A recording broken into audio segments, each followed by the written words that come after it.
Welcome to today's edition of the Exploring Mining podcast, featuring stock news from TSX, TSXV, CSE, ASX, NASDAQ, and New York Stock Exchange mining companies, plus interviews with CEOs and leading experts.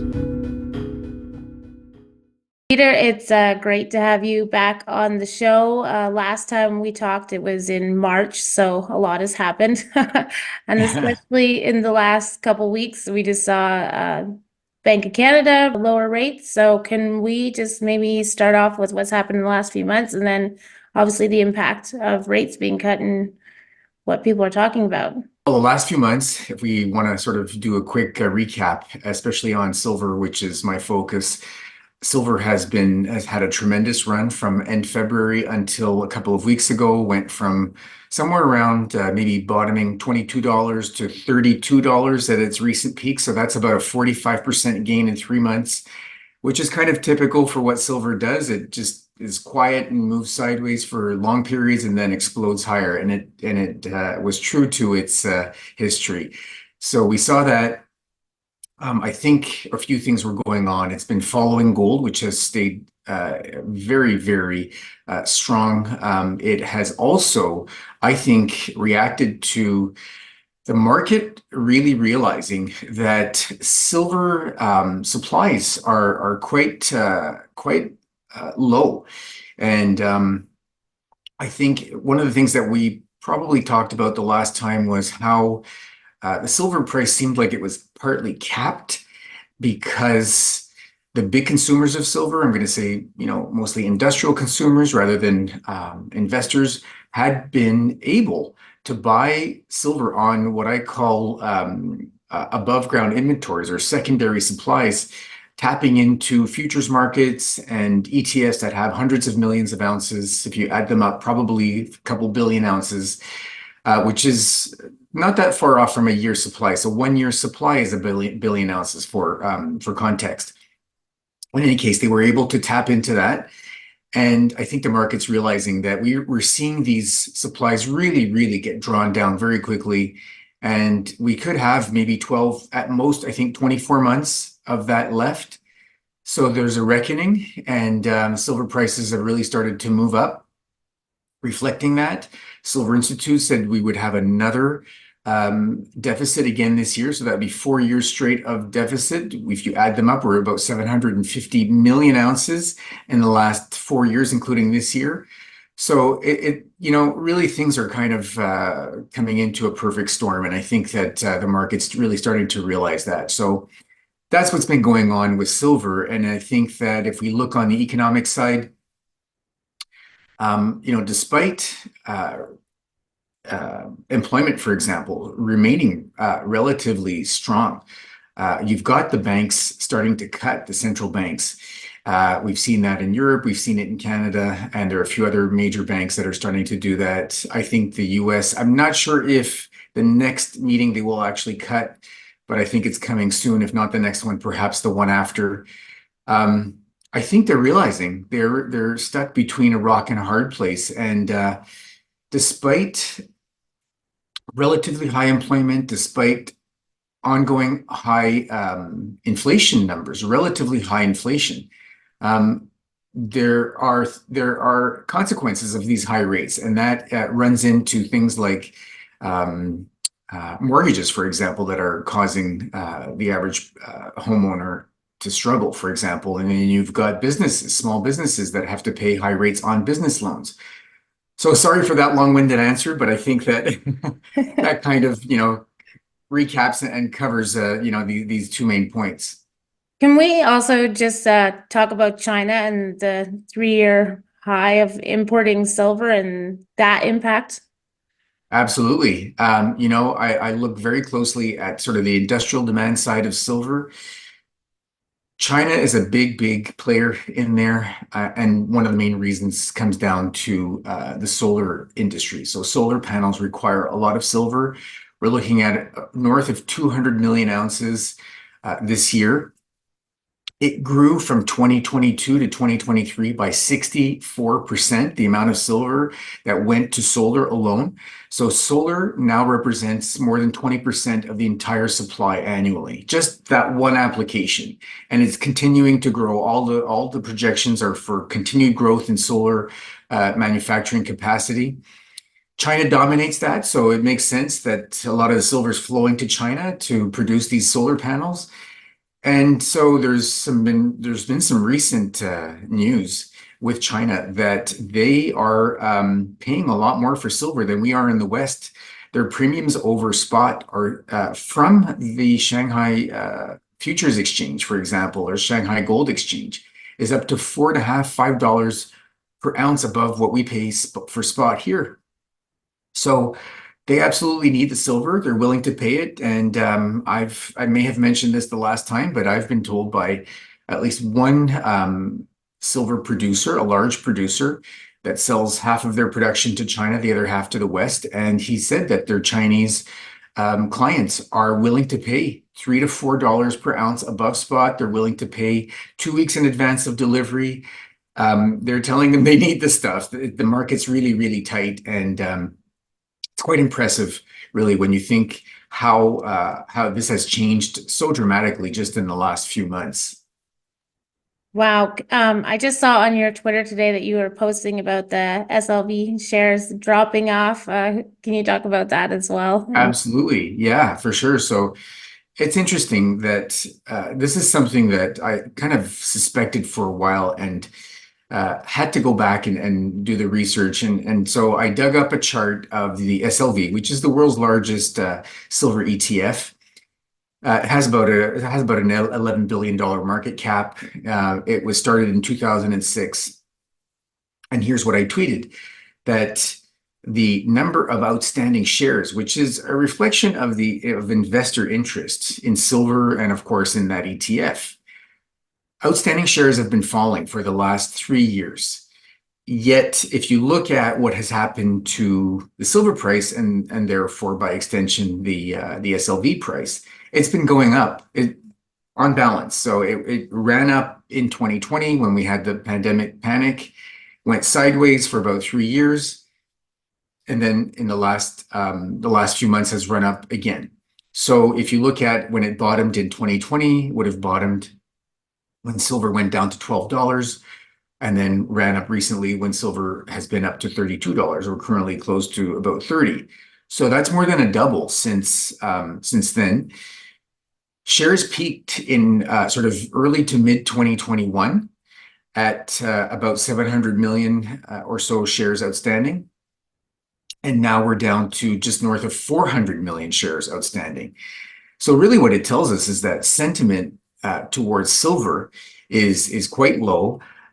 You can cut that and dice it all kinds of ways. I mean, I think that one of the big factors probably is that you have a lot of people who bought SLV or silver, perhaps when it was close to peaking. They were following the crowd, might have, and this could have been in mid 2020 when it ran up from $12 to $30. They could have bought way back in 2013 at somewhere around $30. And so now they're seeing $30 again and saying, I've been sitting on it all this time. I just want to get my money back and get out. Well, those are the weak hands. The strong hands are the ones buying from them.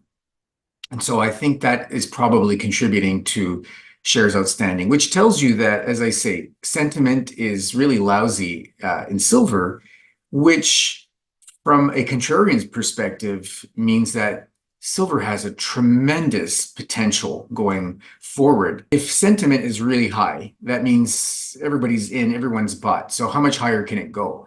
But if it's been running up lately and sentiment is low, meaning people, are trying to divest of it and so on, that tells you that as from a contrarian perspective, it really has room to run. So it's just a tremendous sign for silver. I think it has a lot of potential going forward. The next couple of weeks and months, I would not be surprised for it to experience some weakness. That would be par for the course, just from a time of year perspective, just from a sentiment in terms of recent activity, this strong run up. But I think that, as I say, a couple weeks, maybe months, that will work itself out. And then I think it's back trending higher.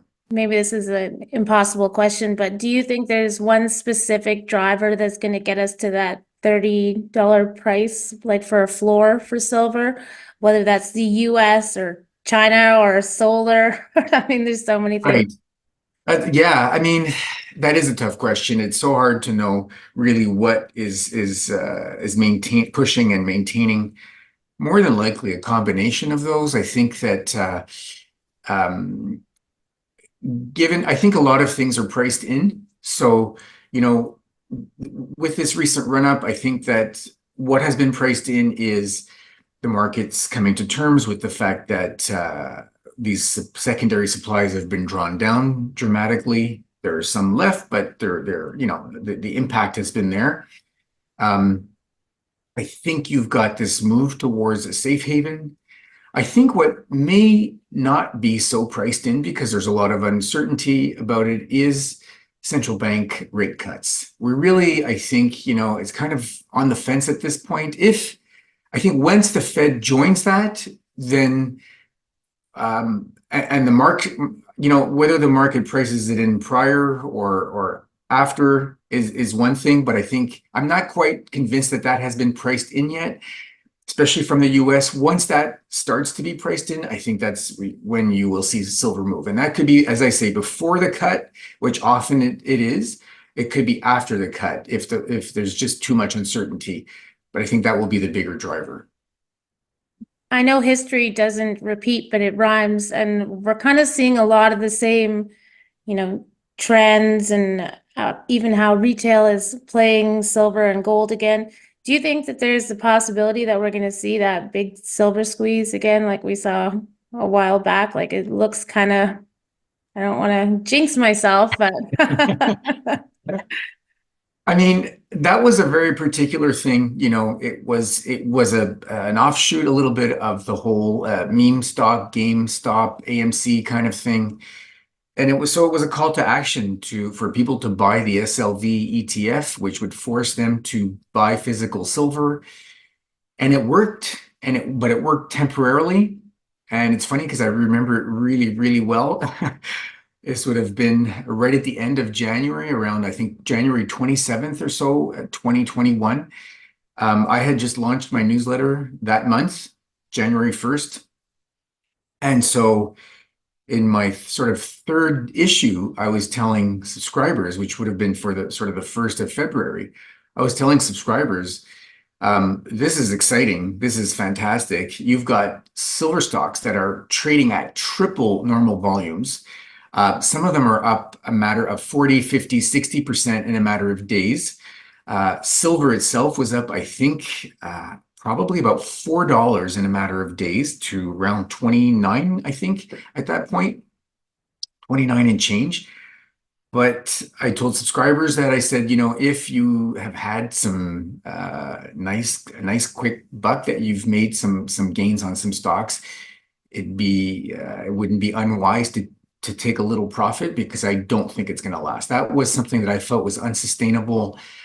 It was not fundamentally based. I think what we're seeing now is more fundamental.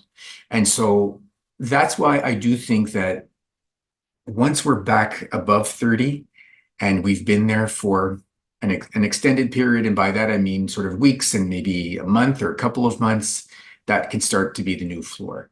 I think what will happen also is that we're going to, with a bit of luck, because those squeezes are not sustainable. I like to see the steady climb better, and I do think that when it gets back above 30 and holds that, we're going to likely see, until some kind of black swan arrives, we're going to see that more steady climb.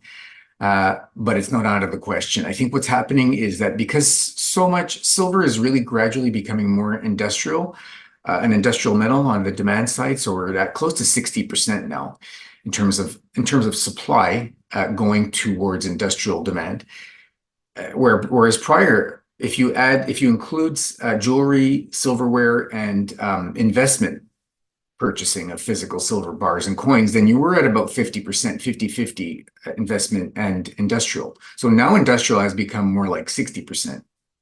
So you could argue that that 40% is going to have more effect in a way because there's less silver available for that kind of rush to silver when people want to buy it as a physical investment. So that kind of, I think it'll have more leverage. So these squeezes could be stronger. So I think we're going to start to see spikes at some point.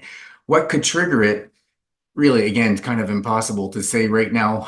It really could be anything. I think one of the things that the market is, like I said earlier, has been starting to price in the idea that these above ground inventories have been drawn down.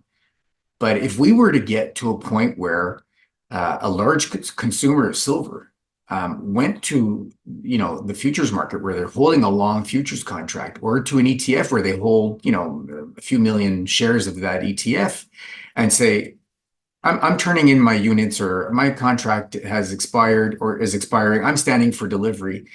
And then either of those says, sorry, we're out of silver, I can't deliver. I'm going to have to, force majeure, I'll have to pay you out in cash. I think that's going to be a spark. That could really be a spark. And we're going to see a real drive, but a much more sustained drive than the last silver squeeze. Because the last silver squeeze, it had a big effect. There's no question about it. I mean, I remember, and I wrote about it in my book, how you had bullion dealers saying they'd, with decades of experience and history, never had experienced anything like that. Over that weekend that came after that, I mean, their websites were crashing, their phone systems were crashing. They could not, answer these calls and deliver. Deliveries went from a couple of days to at least a couple of weeks. They couldn't source enough silver. They, the really interesting part of that for me was that they said it really was all about retail. And the way you know that is because they were saying these were all a bunch of small orders. You didn't have, I mean, there might have been some exceptions, but for the most part, it was people calling in saying, I want 100 ounces of silver. We're talking about a few $100s or a few $1,000s. So most people wanted relatively small quantities. So that's a lot of retail buying, which is clearly investment buying. So I think we could have a repeat, but I think that, that would be more sustained in that kind of a scenario.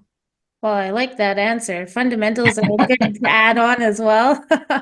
Yeah. Speaking of retail, I feel like I've asked this question almost for like a year, but now it's finally feels like it's happening, that you're starting to see this translate into some of the juniors. The retail is coming back. I mean, Sun Silver, they had a massive, like, record-breaking IPO on the ASX.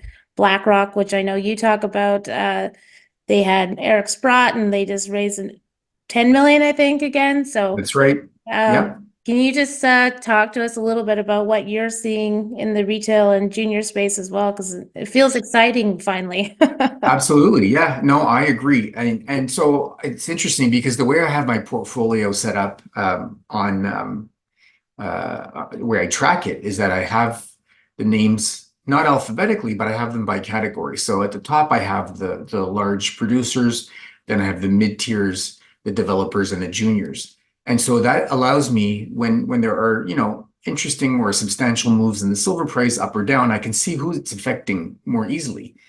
And so from the beginning of March, when we had this move start, it was clear that it was the larger names that moved first. And then as we went through that 3-month period, you could see it move to the mid tiers and then to the developers and then finally the juniors. So the juniors did get a really nice run more towards the end, but they remain still more undervalued versus the larger, the mid tier producers and the larger producers. But I mean, to give you some ideas, some names were up anywhere from about 70% in the juniors to 160%.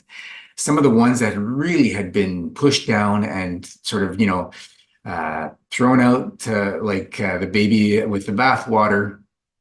And, but good names with good quality, nonetheless, good quality assets. And just so tremendously oversold that I think that you really saw people come back to the space, realize that there was tremendous leverage built in, and it started to happen. And there was an interesting chart that I came across from Sprott recently that demonstrated really that if you look at the history of the last, say, decade or decade and a half, the silver stocks remain very much undervalued. They're if you look back to easily to sort of mid. More specifically, if you look back over the last sort of 4 or 5 years when they ran up tremendously, I mean, silver was peaked at $30 in August of 2020, and so we're back around that level now. And yet, if you look at an index of silver producers, and if you look at an index of silver developers, well, the silver developers are at, I'm going to say, about 2/3 of the levels that they were at, and silver was at the same price. And the silver producers are actually about the same, I'm going to say about 50% below those levels. So there's a lot of built-in upside, I think, in the valuation right now on both the producers and the developers, and I think even more so on the juniors. There's some tremendous room there. One of the names that I like is Summa Silver. I really like what they're doing and their assets. They're actually neighbors for one of their main projects, neighbors to BlackRock in Tonopah, Nevada. And Summa just announced that Eric Sprott has upped his holdings in Summa. And so they don't even have a resource yet. but the potential is just so good, and they're in great locations, both in Nevada and in New Mexico. Just really high quality assets, high quality management. So I think that's a name that people should watch. A lot of built-in upside there. Well, I feel like if Eric Sprott's buying silver stocks, then we should all be paying attention to. Absolutely. Yeah, if anybody knows what he's doing in this space, it's Eric Sprott. Can we just, I saw you at Metals Forum, but can you just talk about those companies as well, or just pick one or two just for our listeners? Yeah. You really like the stories as well? Absolutely. So there were 3 companies that presented. One was Endeavor Silver. Very interesting name and some interesting action just the day prior to the Metals Investor Forum. So this would have been in early May. They had reported their first quarter numbers, and they were good. Not something that was sort of spectacular, just good. And the stock was up 20% that day. It was unreal. We're talking about $1 billion company.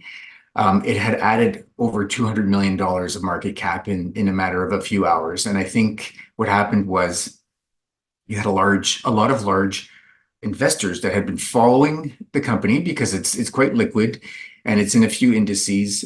Following the company, the prior 2 quarters had a bit of challenge because of inflation in costs and so on.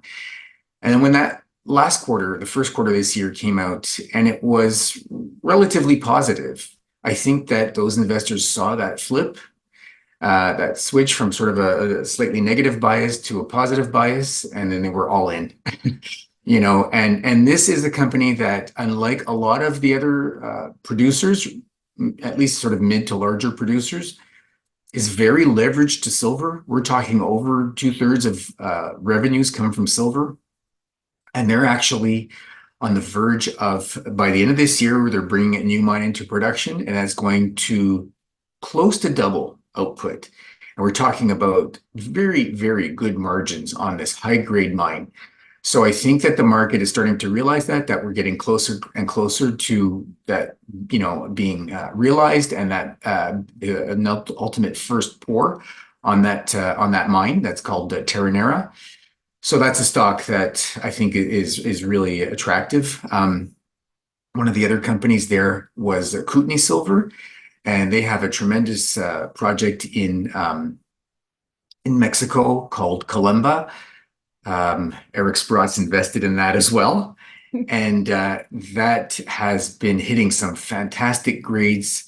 It's so just I mean, I'm no geologist, but just for understanding purposes a little bit, they think that this is a caldera of an old sort of volcano, and the center of it is where you have the sort of the source of the silver, and it sort of spreads out, kind of almost like a spider from there. And there are multiple veins spreading out from the center, and so their thesis is that you can see these veins at surface near the center, but as they go out away from the center, and as the sides of the caldera go up, you lose the vein. But they have been able to trace it through drilling. So they know that it continues and continues and continues, and they've just been getting these wider step outs. Really high grades are continuing. The most recent really successful numbers have come off what they call their D vein. And that's just a tremendous story to watch. I think that ultimately, when they put a resource out on that, we're going to see some really attractive numbers. And then the last one is GR Silver, who was also at the Metals Investor Forum. And that's a fantastic turnaround story. You know, they had promised the market that they were going to deliver on redoing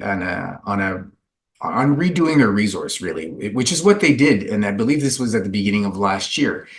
They fulfilled their promise, but they drained the treasury to get it done. And so that put them in a bit of a compromising situation. And then the market was actually quite rough, until recently for the past year at least. And investors really bailed and sold the stock price down. I think at one point we were down to 3-4 cents on that story. We're now at 21 cents. So it has really, really bounced back. You know, some astute investors, I remember earlier this year, stepped in, took a risk, provided some financing, but I think ultimately we're smart and looked at the assets and the quality of the assets. And this is a mine, a past producing mine in Mexico that has most of its permits, is looking at doing contracting mining with some different parties that can help bring some cash flow. We're talking about a large resource, high grades. So really an advanced asset, which is given what's going on in Mexico with concerns about mining law changes potentially and so on, this actually should trade at a bit of a premium because of the advanced nature of the asset. So I think that GR Silver people are really starting to come to terms with the potential there, and so they have a great story behind them. Speaking of MIF, you guys had big exciting changes in news. Do you want to talk to investors and subscribers just what's going on with you and Jeff now and the transition? Absolutely. So yes, my former partner, Gwen Preston, she'd been writing her letter, the Maven letter, for about a decade, and was ready for a change after that, and decided that she wanted to work with a team that was building an existing mine and project and so on. So she decided that she would join West Red Lake Gold, which she did. And so she's now VP of communications with West Red Lake Gold. Very, very busy there. A high quality asset that is backed by Frank Justra. So that's the Madsen mine in Ontario.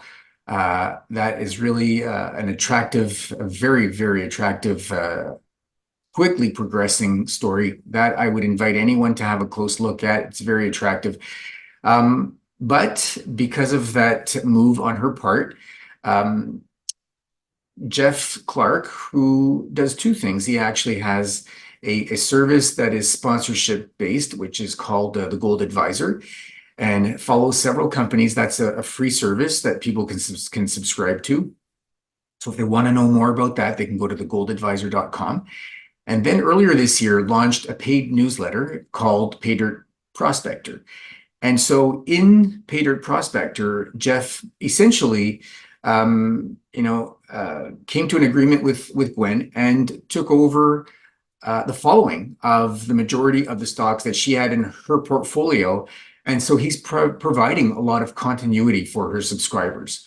So essentially, the way things are working from my perspective is that I was a partner previously with Gwen, and there's very little change practically at all for any of my subscribers. I've now partnered instead with Jeff, who's taken over her letter, and so her previous subscribers are now getting his paid newsletter called Pay Dirt Prospector. And as I say, I've partnered with Jeff, excited about it. We have a lot of really creative ideas in terms of what we're going to do going forward. And I think there's some exciting times. We're in a silver bull, we're in a gold bull, we're in a commodities bull, and so there's a lot of I think I've been saying for a while we're in an inflation decade. I believe commodities, really, from a lot of the research I've been doing, have started to trend upward, and I'm talking about commodities at large, everything from agricultural to energy to metals. So it's a fantastic time to be involved, and I think that our partnership is going to flourish, and I think that it's going to be some really fun times going forward. I'm excited, and I'm excited to have Jeff on the show eventually with you as well, because you guys seem like a fun team together. Can you talk to investors? You have some new offerings through your newsletter as well, and then do you want to talk, how many companies are you covering right now? Yeah, so I actually, thanks for bringing that up. I launched a service just about a month ago called Silver Premium. And that's really meant for mostly accredited investors, so accredited and high net worth investors who are looking to gain access to financings. These are difficult many times to gain access to in the junior mining space. Often it's hard to know about them when they're available. They may not be open for long. Sometimes they will get filled in a matter of hours. I've seen that multiple times in the last few months. Many financings, just incredible. Like a matter of $5 or $10 million was just spoken for in hours. So that says to me that you've got some investors with deep pockets that understand the space really well and see tremendous opportunity and are willing to commit because they see that value. Lots of upside. So I bring that potential, the access to some of those financings to subscribers for that service. That, by the way, that service called Silver Premium, it actually includes a subscription to my regular newsletter, Silver Stock Investor. So it's about 20 companies overall, and that includes, I've got a few ETFs in there, some silver miner ETFs, one really large royalty company, a handful of larger producers, and then a handful of sort of medium producers, one smaller producer, and then from there we've got a handful of developers, and then I'm going to say probably about half is junior explorers at different levels of different stages in terms of progression, in terms of maturity. There are a few that are pre-discovery, and naturally those are the higher risk ones, higher potential. That's just a few of the names, but by far most have at least some discovery, if not a resource. And of course, I try to look at all the different factors when I choose names. One is, and it's surprising, but a lot of companies that have silver in their name actually have very little silver. They report, it's funny, but it's also sadly misleading for investors, I think, because what they'll do is they will report what they have in what we call silver equivalency. And that's really taking, by the way, only about 25% of mined silver comes from primary silver mines. The other 3/4 of silver comes as a byproduct of mining gold, copper, lead, and zinc. So because a lot of deposits are silver and these other metals, some companies will say, well, we've got so many ounces of silver equivalent, but if you do the math and calculate how much silver they actually have, it could be as little as 15 or 20%, and the rest is lead or zinc or copper or gold. If I'm going to lean towards other metals, I will favor gold, but I will still look for companies that have either resources or grades or revenues that are close to or above 40% from silver. And that's been the filter I've used. And that will eliminate a lot of names because I want to kind of be true to silver as much as I can. And then I'll use things like jurisdiction, management quality, things like their cash situation to gauge companies, filter them, and then ultimately include them or, if necessary, exclude them at some point from the portfolio. Oh, that's great information. So Silver, I'm going to put you on the spot. When do you think we're going to see that floor of $30? Do you think that's this summer or closer to election time? Yeah, I think by the end of the summer we will see the current consolidation work itself out. Look, it could happen before, it could happen tomorrow, it could happen next week. We could see, today around 29.50 could ultimately end up being a future low if, looking back. But my gut kind of tells me that we could see some more downside. I think that 28 has higher probability. 26 is a potential even lower probability, but I think that would ultimately be a low. And I think that perhaps by the end of August or so, early September, we'll have seen 30 become the new low. And that will be a great sort of launching pad for higher silver prices, and that throughout the rest of the year from that point onward, we're going to see silver prices continue to climb. Oh, I love that answer. Peter, where can investors find you? Just reiterate your website. I know you're probably at a bunch of conferences too. You're always busy. So just tell everyone where you're going to be next, where they can reach out. Sure. So the best, easiest way to find me is silverstockinvestor.com. That's my website. You can see all about the newsletter there and get to know a little bit about how it works and so on. It's part of the larger goldadvisor.com website. But if you go to silverstockinvestor.com, you will find my newsletter there. If someone's interested in knowing more about the silver opportunity, my book, I think, is a great perspective on the ultimate overall view of silver and where it could ultimately go. So that's The Great Silver Bull, which you can find on Amazon, in Kindle, in print, and in audio. Then you've got, I'm quite active on Twitter. I'm at Peter_Krauth. I'm on LinkedIn, Peter Krauth. And those are the best ways to follow us. I'm at, as you say, several conferences. There's the Metals Investor Forum in Vancouver. I'm usually there. Next time will be September and then November. I do the PDAC in Toronto. That's in March. Do the Vancouver Resource Investment Conference in January. So that's a good overview of where and when I'm speaking, and that's with a few others sort of sprinkled on top of that from time to time. Oh, I love it. Well, thank you so much, Peter. It's always a pleasure having you on the show, and I'm sure we'll have you back on again soon. Thanks so much, Cali. It's been a pleasure as always, and I look forward to it. Well, that does it for today's Exploring Mining podcast. If you'd like to be a guest or sponsor for this podcast, please contact InvestorIdeas.com. InvestorIdeas.com reminds all listeners to read our disclaimers and disclosures on the InvestorIdeas.com website. All investment involves risk, and this podcast is not meant to be an endorsement to buy or sell securities or products. To hear more podcasts, you can go to InvestorIdeas.com/audio. And a reminder, you can also hear our podcasts on iTunes, Spotify, Google Play Music, iHeart.com, TuneIn, Stitcher, Spreaker, and SoundCloud.